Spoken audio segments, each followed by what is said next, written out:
Poker2Nite presents Poker2Nite. Coming up, we'll check in with Justin Bonomo, who's racked up nearly $2.5 million in tournament winnings, along with established tournament pro Isaac Haxton to fill us in on the fireworks at the Party Poker Big Game 4. The World Series of Poker announced the current top 20 in fan voting for their Tournament of Champions. Find out what big names are missing in action. We're on the red carpet for Jennifer Harmon's 4th annual Nevada SPCA charity tourney. Actors Sam Levine and Kevin Pollak join us in studio. All of that plus your reader mailbag questions and Dana Workman's P2N Online on Poker2Nite. Thank you for joining us on Poker2Nite. I'm Scott Huff. My co-host Joe Sebok unfortunately is out ill this week, so I'm flying solo. And speaking of ill and fly, it's Dana Workman to tell us what's coming up on P2N Online. What's up, Dana? You're so edgy this week. I can't handle your whiteness. Last week, we showed you some clips from A Day in the Life of the Maven, a concept he is developing for a pilot. Oh, it's the king! It's the king! We're heads up! Oh, that won't be getting old anytime soon. This week, we discovered 2 more potential pilots, so we'll give you a sneak peek on P2N Online. Later in the show, we'll answer your reader mailbag questions, and Siebes, quit being a baby and get better soon. Now it's time for our weekly headlines. The Party Poker Big Game 4 took place last week at the Les Ambassadeurs Club in Mayfair, London. There were plenty of fireworks, even without the much-anticipated appearance of Isildur 1. David Viffer Pete exploited an extremely loose table image to come away as the big winner, racking up a £147,275 profit. Now, this is by far and away the biggest individual score in the history of the show, and over 4 times more than second place. Poker power couple Jennifer Tilly and Phil Locke were among the top 5 winners, banking $32,975 for second and $21,925 for fifth. Among the biggest losers were Roland DeWolf at negative £60,000, the always obnoxious online phenom Luke Full Flush Schwartz at negative $55,000, and Justin Bonomo at negative £43,025. We caught up with 2 people who did show up for the big game, Justin Bonomo and Isaac Haxton, to get their take on the experience. It was a lot of fun. I think it's a really cool format for a show to just run a cash game for 48 hours, let people rotate in and out and see what happens. It's a nice change of pace to be playing for high stakes where everyone's joking around and having drinks. How upset were you that Isildur did not show his face live?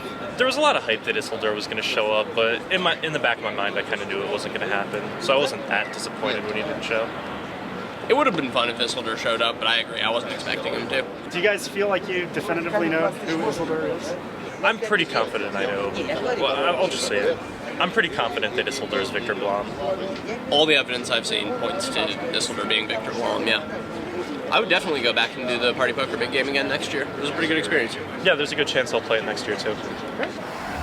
In other news, the World Series of Poker announced the current top 20 in their Tournament of Champions fan voting. As expected, big names like Doyle Brunson, Phil Hellmuth, Daniel Negreanu, Phil Ivey, and Barry Greenstein are all among the current leaders, and that to me is a little disappointing. It's not that these guys don't deserve to be on the list. I mean, everybody on this is a champion in their own right, and there is no question. But it does kind of feel like what the fans went out and picked when they had a choice of all of the poker pros in the world they could pick from that have World Series of Poker bracelets. They went with the All-Star Game 2003, maybe 2004. Because of that, I'm a little surprised not to see Chris Moneymaker and David Williams making this list. But you have your choices, and you could have put the new guard against the old guard. You could have voted for some of these players that are making huge names online, and there's, of course, already what you could call, I guess, in poker terms, the age-old debate, who's better, online players or live players, and yet we snub people like Annette 15, Annette Oberstad, who won the World Series of Poker Europe, and Phil Galfond, who picked up a 5K bracelet in the rebuy tournament PLO a couple of years back. It would have been great to see them bump heads with some of the old guard and settle the debate once and for all, but we don't get it. And then somehow, surprisingly, even with all of these people that are making it clearly based on reputation, guys like TJ Cloutier, who maybe haven't done a lot at the World Series of Poker the last couple of years, we end up snubbing people who deserve it due to their reputation. A guy like Carlos Mortensen, has 3 World Poker Tour titles, and he's a World Series of Poker main event champion. And Eric Lindgren, a guy who everyone was waiting for to pick up his first bracelet, he got it. Now you can vote him into the TOC, and you don't do it.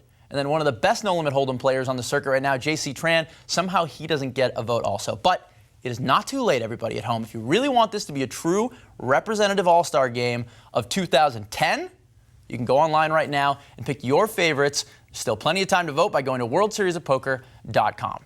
And before we close out our headlines, I'd be remiss, yes, remiss, not to mention two major tournaments going on right now, the EPT San Remo in Italy and the WPT Championship in Las Vegas. A total of 1,240 entered the San Remo event, a record for the EPT, creating a first-place prize of €1,250,000. And the $25,000 buy-in WPT Championship brought in a field of over 160. The event last year was won by Yevgeny Timoshenko, who was among the early chip leaders there.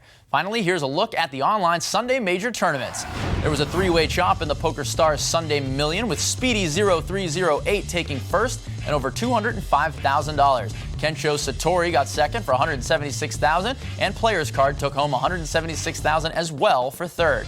There was also a three-way chop in the Full Tilt 750K guarantee. Respected online multi-table tournament specialist El Mastermind beat a field of 2,102 to take a first-place prize of over $176,000. And in the UB 200K guarantee, Chip the Rip bested a field of 1,004 for a win of over $44,000. T-Baller 247 earned almost $27,000 for second. Circuit regular Leon Black came in fourth for over $12,000. When we come back, we get to your reader mailbag questions, and Dana Workman dishes the latest internet chatter with P2N Online. All coming up on Poker2Nite.